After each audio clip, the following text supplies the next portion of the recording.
Billie Eilish has built her entire public identity around one idea that she sees through the industry. The waste, the greed, the performative activism, she calls it all out. But what happens when the receipts start pointing back at her? Because when you look at the last 2 years, the albums, the tours, the causes, the idols, a pattern emerges. And it's not the pattern she's been selling. The vinyl. Early 2024, Billie tells Billboard that artists releasing multiple vinyl variants are wasteful, money-hungry, and irritating. Her words. Days later, she announces Hit Me Hard and Soft with 8 vinyl variants. Her defense, same track list, recycled materials. That's a real distinction. But 8 variants is still 8 products for fans to buy. 8 opportunities to drive sales and chart numbers, which is exactly the dynamic she just publicly condemned. She even posted an Instagram clarification saying she wasn't singling anyone out. If you weren't doing the same thing, you don't need that clarification. She drew the line, then stepped right over it. The billionaire speech versus the billionaire partner. She stood in a room full of billionaires, Zuckerberg, George Lucas, and told them to their faces, "Give your money away." Same night, it's announced she's donating $11.5 million from tour proceeds to charity. The media loves it. Here's what the headlines missed. A significant chunk of that money came from fans buying premium Changemaker tickets, $80 to $120 extra on top of base prices that her own fan base was already calling unaffordable. $499 face value, $129 cheapest seat in New Orleans. Fans publicly saying they felt priced out. Not critics. Her own audience. So she told billionaires to redistribute their wealth while charging her working-class fan base $500 a ticket and asking them to fund the donation through an upgrade fee. And then she made her biggest career project, her concert film, with James Cameron, worth approximately $800 million, called Working with Him deeply inspiring. The same week, she told billionaires they shouldn't exist. Her brother Phineas defended the criticism by saying, "You have to make money to give it away, right?" Which is word for word the argument every billionaire uses. He handed the opposition their best line without realizing it. She's not critiquing the system, she's operating it, just with better PR.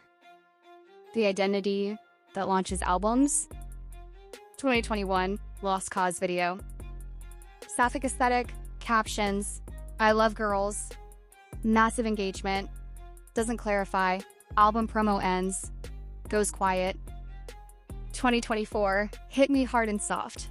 Lead single is Lunch, her most explicit queer song by a mile. She leans fully in, Rolling Stone interviews, queer anthem, lesbian renaissance narrative, biggest commercial moment of her career. Album Cyclone, Vogue interview. "I wish no one knew anything about my sexuality, ever, ever, ever. I'm never talking about it again." Phineas himself said the queer-baiting accusations were a major factor in pushing her to speak publicly about her identity, meaning commercial pressure shaped the timing of that disclosure. She has every right to privacy, but the visibility spikes every time there's something to sell, and disappears the moment the era is over. That pattern exists, you can see it in the timeline. Draw your own conclusions. Justin Bieber. And what accountability actually costs. This is the one that ties everything together. Billie wore an artist's first ceasefire pin at the Oscars, signed the open letter to Biden, called Israel's displacement of Palestinians horrifying, put real social capital on the line. Israeli soldiers literally wrote her name on artillery shells in retaliation. She is on the record, loudly, publicly, repeatedly. Justin Bieber is her idol. She said on television at 17 that the only reason she ever wanted to be famous was to get closer to Justin Bieber. Her parents considered therapy over the intensity of it. October 2023, Bieber posts praying for Israel over a photo of destroyed buildings in Gaza. Not Israel, Gaza. He deletes it within the hour, never replaces it with a pro-Palestine statement, never signs artists for ceasefire. Silence. April 2026, Coachella.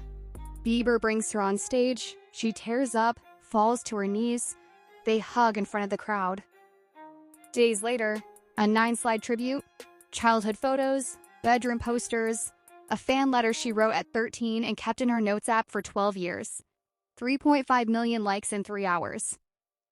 Not one word about where he stands on the cause she risked her reputation for. And that's the tell. When accountability is free, a pin, a post, a benefit video, it's loud and public. When it would cost her something real, a relationship she built her entire sense of self around, it's nowhere. So what's the actual argument?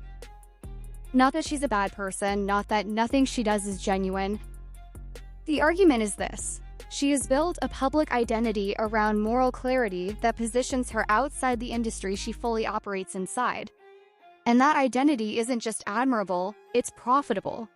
It drives streams, narratives, and the feeling that standing Billie is the ethical choice. But the vinyl math doesn't lie, the ticket prices don't lie, the album rollout timing doesn't lie, the Bieber tribute doesn't lie. She's not outside the system, she's one of its most fluent participants who has simply learned to talk like she isn't. And that gap between the language and the participation is exactly what we should be paying attention to. Eating meat is inherently wrong. And then the other thing is, two things cannot coincide.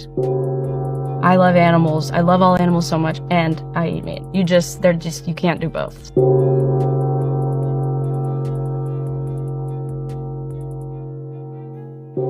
Like, when Billie Eilish rages against vinyl variants and how they're so wasteful and it's bad for the environment, I'm like, so true, queen. Then when she drops a bunch of vinyl variants, and even worse, an Uno variant for no reason, we didn't need Billie Eilish Uno, we already had plenty of regular Unos, it bothers me. I love the energy of like, hey, let's save the environment. But it feels so hypocritical of her to say that and then still go do all this wasteful capitalistic slop. Like, there's all— You can't call out billionaires while participating in the same profit structures that create them. This is where celebrity capitalism gets interesting. Although Billie Eilish has called out capitalism, exploitation, and being a billionaire, her creating her perfume lines that are cheaply manufactured are textbook capitalism.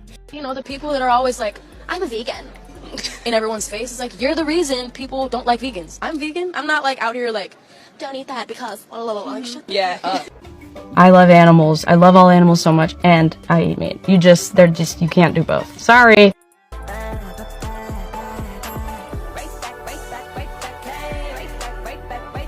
Okay, vegan issue aside, Billie Eilish has media training, does she not? Since she's technically an accomplished music artist and she's a celebrity and she's famous, why is she crashing out on her Instagram story, posting like she's 14 years old? She's been posting Billie Eilish worshipping Justin Bieber, but yet being a hypocrite, is the perfect example of what happens when we worship celebrities in society. We become so accustomed to worshiping one human being because of their ideals, because of the image we want to perceive of them, not of what they actually do. Wait.